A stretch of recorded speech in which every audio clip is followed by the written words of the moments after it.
Welcome back to Book Talk. This is Kara, and I'm delighted today to have my friend Elizabeth Camden on, and we're going to talk about her book, While the City Sleeps.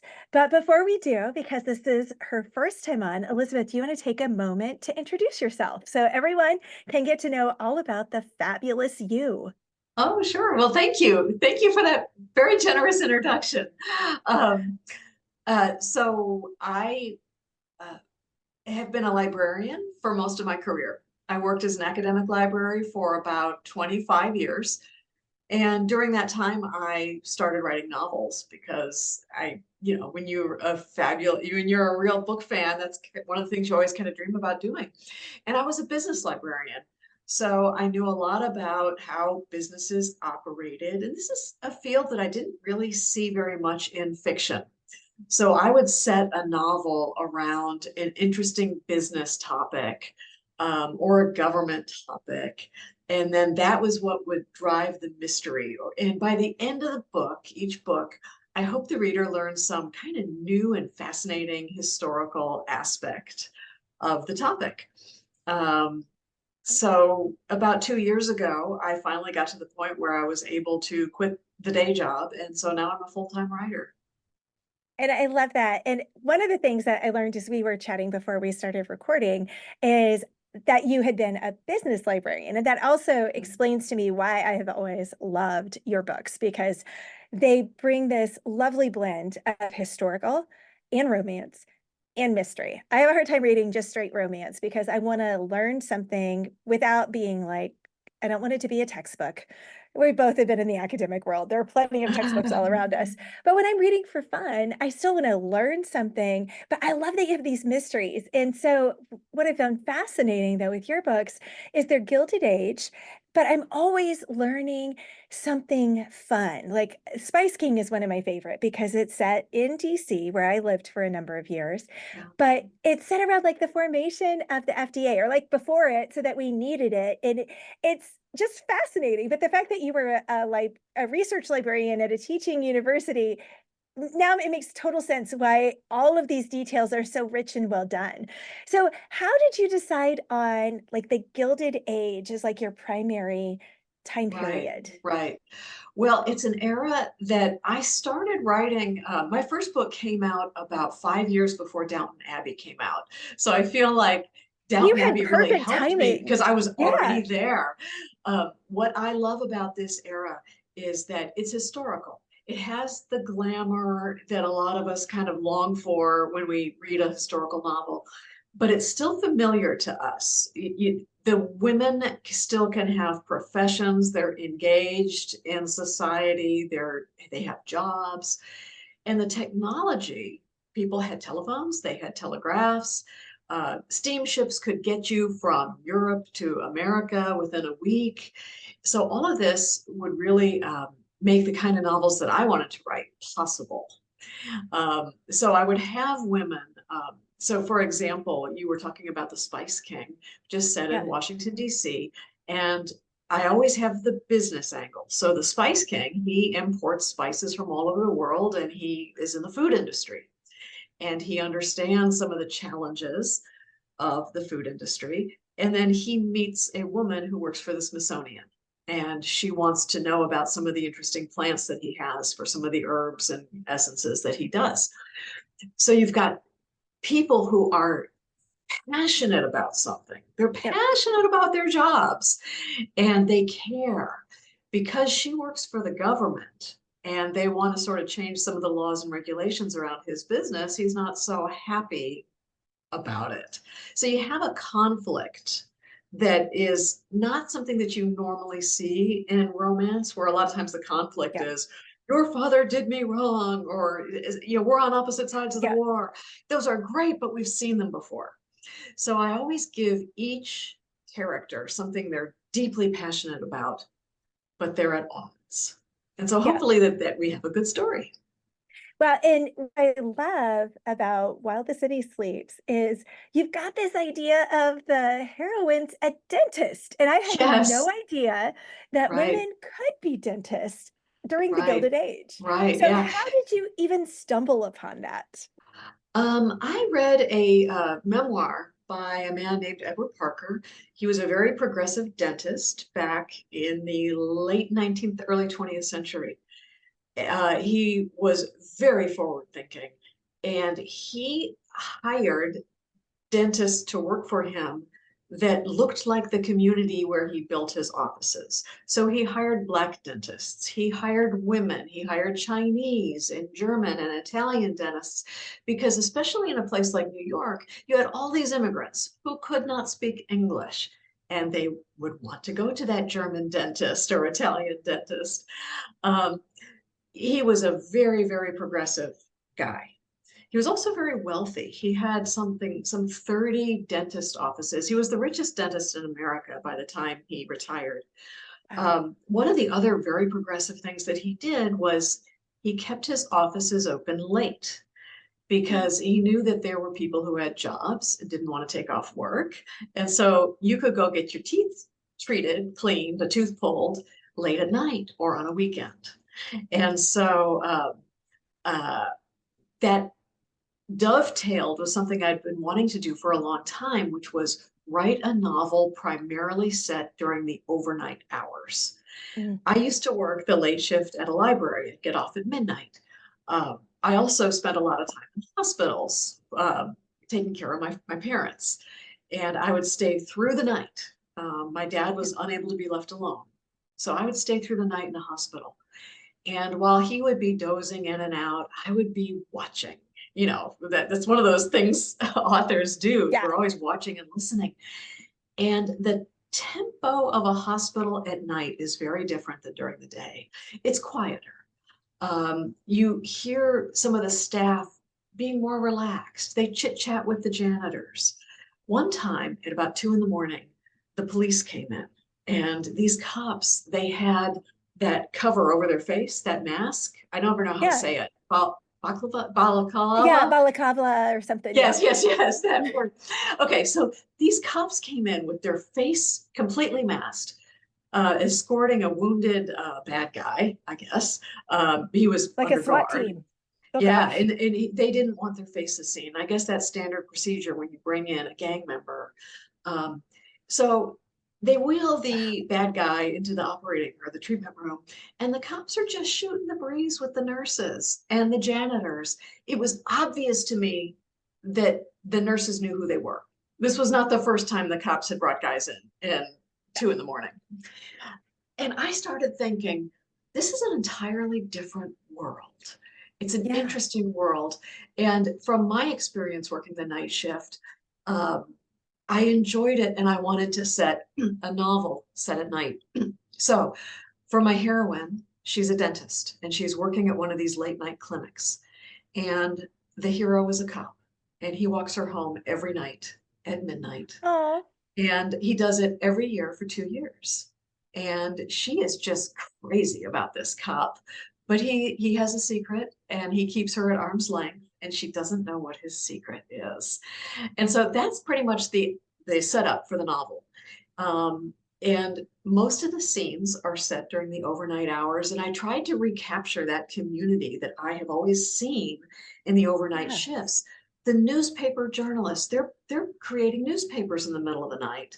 The cops are walking the beat, the cooks and the bread makers, you know, the bakery. If you ever walk past a bakery at 3 and 4 in the morning, that's when it smells really good because the bakers Yeah. are in there making bread. So I had plenty of interesting scenes to do as the mystery and the romance unfolds. I love that. And it's such that's like the time of day that I don't want to be around. To me, Yeah, like the middle of the night is not the time that I want to be around and experiencing anything. I want to be dead to the world, sleeping. But sure. there's so Yeah. much that is happening and going on. So, what was the most challenging part of writing While the City Sleeps? Oh, well, the mystery, I gotta say, is really good. And I I can't wait. wanted it to be a romance. And so normally I almost have to fight down the urge to do the romance. But this time it was the mystery that was just coming to the fore. Um, but one of the other challenges with research, because I do love doing research, I try to bring the reader back into the era. It's set in 1913, New York City. But I don't want to deluge them with all the Yeah. details. I don't want to show off all my, here's my research notes for what the New York City Police Department looked like or whatever. Yeah. Um, but sometimes you have to knowingly make a mistake in order for it to Mm, make sense to the readers. For yeah. example, about half my novels are set in New York, in Washington, D.C. The term the White House, that term wasn't used before Teddy Roosevelt started using it when he became president. Prior to Roosevelt's presidency, the White House was called the Executive Mansion. Mm. So I And we set wouldn't an know entire, what that means. right, right. I set an entire novel in the Executive Mansion in the year 1901. Yeah. And I just knew there's going to be some reader who's going to say, that they didn't call it the White Yeah. House in 1901. It's like, yes, I do know that, but I don't want to interfere with the reader's ability to enjoy the novel. So sometimes Yeah. I'll use terms that I know are historically inaccurate. And I had to do that a few times in this novel, While the City Sleeps, Interesting. because the hero is a police officer. He's a cop. Yeah. And there have been a lot of changes in the police force. Like, for example, NYPD. They didn't use Hmm. that term back then, and, Yeah. and I couldn't use it. Police headquarters. The police headquarters are in different places, the precincts are in different places. Yeah. So if I wanted to be historically accurate, and I know I'm going to have some people pointing it out in their comments on Amazon, and it's like, yeah, go ahead, feel good, make that comment, but I'm still going to make my novel understandable to readers so that they can really enjoy it. And that's where sometimes I think the author note is a place where we can say, Yeah, hey, we know, and we're making an intentional choice. Like I had that happen in a novella that came out in 2023, where right. I intentionally moved where I was writing it on the coast of North Carolina during World War II, and the German U-boats were sinking the Atlantic ships all the time. And I intentionally had the survivors from one of the sinkings go to one base and not another for the purpose of the story.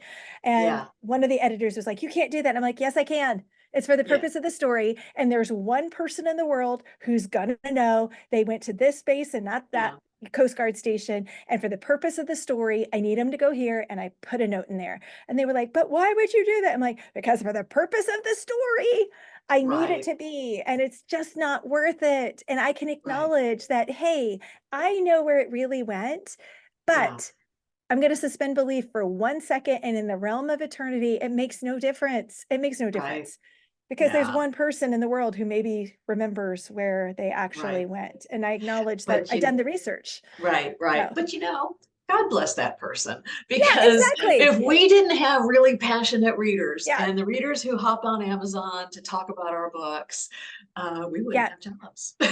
Well, and it's one of those, I do care. I do Yeah, actually actively care, and you care right, about getting the right. research right. And that's Sure. why we actually are like, no, it's an intentional choice. It's not being Yeah, sloppy. We're actually, for the purpose of the story or for the purpose of reader understanding, we're making a choice because we have done the work. And right. so that's where I love reading author notes because I love seeing all the work that authors have done to create these story worlds that I want to fall into. Okay, so now I have to know because I loved the Spice King. Which one's the book where the hero's part of the trial? It's right as the FDA is happening, and he's part of one of those food trials where they were like being poisoned. Oh, that is The Prince of Spies. Yes, because it's part of that series, but it's not the Spice King. Yeah, I loved yeah. that one. That one Oh, was thank so you. fascinating to me. Thank I mean, it was just you. so fascinating. Right. But I think that is, if I had to pick my favorite novel, I think that's it. Because um, as I said, all my novels, I try to have a great romance. I try to have something really cool that the reader yeah, will learn and will be fascinated about. And I also want to have some inspirational content. I'm not a yeah, heavy-handed Christian fiction author, yeah, but I want to inspire people. I want to give yeah, my characters some big challenges, and see how they wrestle with it. And usually they will make some mistakes along the way because my characters aren't perfect. So I have those three elements. And almost always one or more of them will be, I don't exactly hit it out of the park. I Yeah, mean, sometimes it's yeah, like, oh, I had a great romance and I had a great inspirational message, but the mystery was pretty obvious. Or, yeah. oh, I loved the storyline, but the romance was just sort of took a backseat. So every now and then, all You just like, three are on fire. yeah. and It and feels no, so good. it does. And no author sits down to write a lame novel, Yeah, or a novel that doesn't fire on all three of those aspects. But so when it does happen, when it's like all three work, it's like, yeah, I got it. And so yeah, for anyone who's listening, I'll say that novel is called The Prince of Spies. If you yeah. it's a good place to start, even though it is the I third book loved in the it. trilogy. You can read Oh, it on its own, I and I loved do think it. it's thank you. It's a deeply romantic novel, and I think I hit on all three bases. And I loved that series, but there's something about that one that Yeah, just thanks. it hit on all the layers. And I think it was because it was such a fascinating piece of history that I was like, oh my Mhm. word, this Right, is why right. we have the FDA. Oh my Right, word, this right. is great. So yeah, when I first started writing that series, it started with the Spice King, and it was this interesting business Yeah, dilemma about the man whose whole business is importing, selling spice, and he doesn't want to change the way he does his business. He doesn't want the yeah, government interfering, um, and I didn't really know where book two and book three were going to go. And so with book three, I brought in, it was a real life event that happened as the FDA it was before the FDA was formed, but there was a yeah, guy named Dr. Harvey Wiley who he worked for the FDA and he was trying to figure out how these new laws would work. yep, Problem was, we didn't know which preservatives were toxic and which preservatives would actually help to preserve the yeah. food. And so he did human trials. Now, this would never fly today, but let me take you back to the year 1905. Back It was then, they did crazy. do things like that. And my hero, for a very good cause, feels very guilty about a role that he played in in an unfortunate incident before the book happened. And Yeah, so he it's volunteers to be in one of these human trials. And I remember when I proposed the book to my editor, they said, "Oh, this sounds too disgusting." And I said, "No, please let me do it. I'm not going to make it disgusting. yeah. He's a hero and I'm going to have it work. Trust me on this. Please trust me." And they did. Yeah. And as I said, it is one of my favorite books. You want your heroes to do heroic things, you know? Yes. And so not every novel is about a war hero.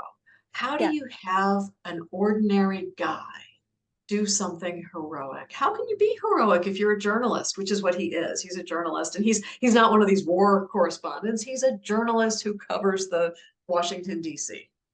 And Yeah. so I made him heroic by laying his life on the line to be a test subject. And it Um, was brilliant. I thank loved it. you. I loved Thanks. it. So, which book would you have turned into a movie if you could handpick one? Oh gosh, I don't think I could watch. I would love it because it would get me new readers, but I would cringe. I But can't isn't it a listen to my. bucket list? I mean, Oh, it's one of well, those okay, that I'm okay. like, If they could make, I would want the Spice King trilogy. Like if okay, Netflix picked it up or something, and because there's enough ammunition to sort of do a mini series on it. mhm, But that would be fun. I tell you, one of I can't listen to my audiobooks. Do you listen to your audiobooks? Um, I've had some of the books where I got my rights back, where Yeah. I did turn them into audiobooks, so I kind of had You to. have to listen to them Um, then. Yeah. but when it's weird. It is weird listening to my Yeah. audiobooks because you're like, there's those moments though when you're like, oh, I wrote that. That's kind of good. And then there are other times you're like, no, no, no, no, no, no, Yeah. no. I can't listen to it because it's like that's not the voice that I hear in my head. Yes. That's not the Yes. line delivery I would have done. Or she's That's really what's laying hard. that accent on too heavy. This is a little cringy. Yes. And so I have That's chosen not to listen. But I yeah. know readers love audiobooks. My husband loves audiobooks. So I'm Yeah. glad they're making my books audio. I just Yeah. don't listen to them. And I think I would have the same problem with the Yeah. movie. I guess one of the interesting things about being a novelist is that you get almost complete control. I can pick Yes. the setting. I can describe what the guys look like. I don't have control over the cover. Um, Yeah. But but you so get that's, pretty awesome covers. I have Beth- generally gotten good covers. Bethany does a It's gorgeous a job. nice, I mean, it's a nice cover there. Thank you. it's Thank you. gorgeous. All right. So, how did you first know you were a writer? I came up through academia. I worked as a college librarian for 25 years. So I had to go through the whole tenure process, which means I wrote a lot of nonfiction, a bunch of journal articles. I wrote a couple of, I wrote a book um, under my librarian name, my maiden name. Um, and then after I got tenure, I had always kind of wanted, could I write a novel? I was always a reader and I always had stories in my head. And so I thought, well, let's just do this. I can write. I'm a good writer. I can knock out a book. I had no idea. I had no idea. And I have heard, Kara, that you only wrote one or two novels before you got published? Or one or two? What manuscript did you write that got published? First. You're first. Okay. Yeah, You are like a unicorn. You hear about I people like this, but you am. never meet them. Uh, Um, it's very rare. It was my sixth novel, yeah, and my see, and sixth that's more manuscript. normal. Yeah. Yeah, I always that's tell very people, normal. yeah, don't And follow mine. I broke all the rules. right, it happens. And I remember when I wrote my first manuscript, my first story, I poured everything that I thought, oh, this is my best idea for a conflict scene. This is my best, most romantic kiss. This is I poured everything I had into that, and nobody wanted it. I got the That had to just be like, standard rejection, right? Well, I was devastated, and everybody yeah, is when you start yeah, getting rejections. And um, I dusted off, and a few months later started work on the second manuscript, and then the third, and then the fourth. But my rejection notes were getting better. yeah, Instead of dear author, thank you, but this isn't right for us. It's like, dear Elizabeth, this was interesting. It's not quite right for me, but good luck. And then I got some more positive rejections. Anyway, I got, I would say 150 rejections from oh agents. my, I mean, oh, each manuscript, I wrote 5 manuscripts, and each one I pitched to 40, 50, or 60 agents. So that wow, comes out to 150 rejections. And it took about 5 years. Um, and in retrospect, I I'm grateful. It wasn't easy. I wouldn't, it wasn't easy, but the rejection taught me to be a better writer. When I look at my early manuscripts that got rejected, I understand why they were rejected. They were not ready for yeah, prime time. And I still have that fear of rejection. Um, with each manuscript I turn in, I worry, is this one going to fall flat? Because I got to tell you, manuscripts 1 through 5, I thought they were terrific. With each yeah, one, I thought that this is the one that's going to sell. And then when you get rejection, it's like, oh, dang it. So I still yeah, have that. I still have that, and it makes me work harder. yeah, Um, so yeah. that was the hardest part of being a writer for me. And I think it's so true because a lot of times we think, oh, that first contract, that's it, we've made it. Mm, No, because then you've got to yeah. get the next and the next and the next. Yep. Yep. And then you got to turn in the book and you're like, this is the one they're going to figure out they made a mistake. Right. Right. And that's why Right. editors are great because they help us take that book and make it better. And there we Yeah. go. So Yes. if you were going to go back and talk to Elizabeth as she's getting ready to make the shift from, nonfiction, Hmm. academic writing to Yeah. fiction, what piece of advice would you give to her? Um, I don't know. I would tell myself it's going to take a lot longer than you think. Yeah. But I would tell myself you're going to enjoy it more than you ever thought you would. So, um, you know, it's, Yeah. I have to admit, I think in hindsight, I was pretty arrogant when I started because I had such success writing nonfiction. My first manuscript for nonfiction, now this has to be in the early 90s. It was right when the World Wide Web first started. Yeah. I co-wrote a book on how to do research using the World Wide Web. And I thought, well, this is just Yeah. something that's going to make my boss happy at work. Well, it got picked up by Book of the Month Club, and it was a main Oh, selection for Book of the Month Club. Okay, that was my first nonfiction book. so it just took Now, off. yeah. So here I am, Book of the Month Club. Do you know what kind of big head you get when that happens? And so then I continued writing other articles and other projects, and they were successful. And I thought that writing a novel would be easy. I thought I've Yeah. already done the hard stuff. I've gotten tenure. I wrote the difficult peer-reviewed journal articles. How hard can it be to write a novel? You know, they seem Yeah. so fun. So I was very arrogant going in, and I worked hard. I don't say it took me a year to write my first novel. Uh, but I thought that I would just send it. I would pick the best agent out there, and I would submit to 5 or 6 of them, and I'd pick the best. You Yeah. know, it didn't work out that way. So I was very arrogant.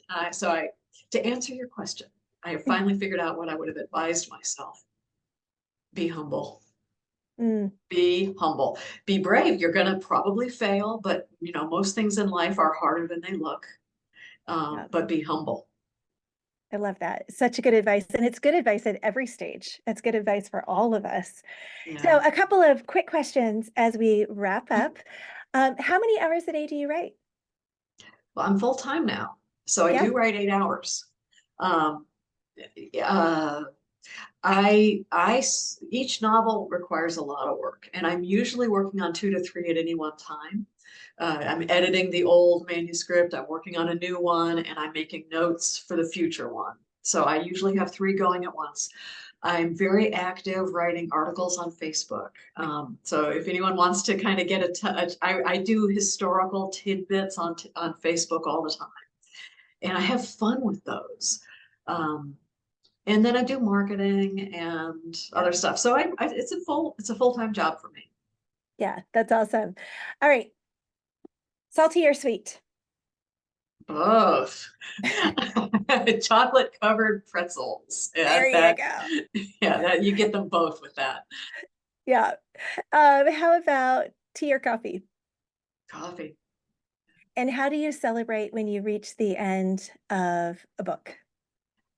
Oh, I can't say I really celebrate. I wish I could say I have some ritual or something, but I'm usually pretty exhausted. Yeah. Um, Sometimes I will treat myself to something nice. I wrote a book about the perfume industry a long time ago, Yeah. and I am one of those very thrifty girls. I will buy cologne in the drugstore, you Yeah. know, the $15 whatever. And so when I finished the book, it was called The Rosa Winslow Street. It's about the perfume industry. And I've always loved perfume called Joy. Mm, mhm. It was Jackie Kennedy's favorite perfume. And so I always thought that was so classy. I go into the department store, I try it. It was like, oh my gosh, it's a rose and jasmine blend. It is Oh, floral. It's wonderful, but it's very expensive. And so when I finished that novel, I said, when I finally turn it in and my editor accepts it, I'm going to go buy a bottle of Joy. I love that. And I did. I still got it. I still have this much left. That's awesome. Most of us don't celebrate those big milestones often enough. So Yeah, I yeah. love that you did. And what a great way to celebrate that book. Well, thank Thanks. you so much for joining me today, Elizabeth. It was great to talk about your new book that's coming out, While the City Sleeps, and just to talk about writing and your life in general. Thanks so much for Well, joining me. thanks for inviting me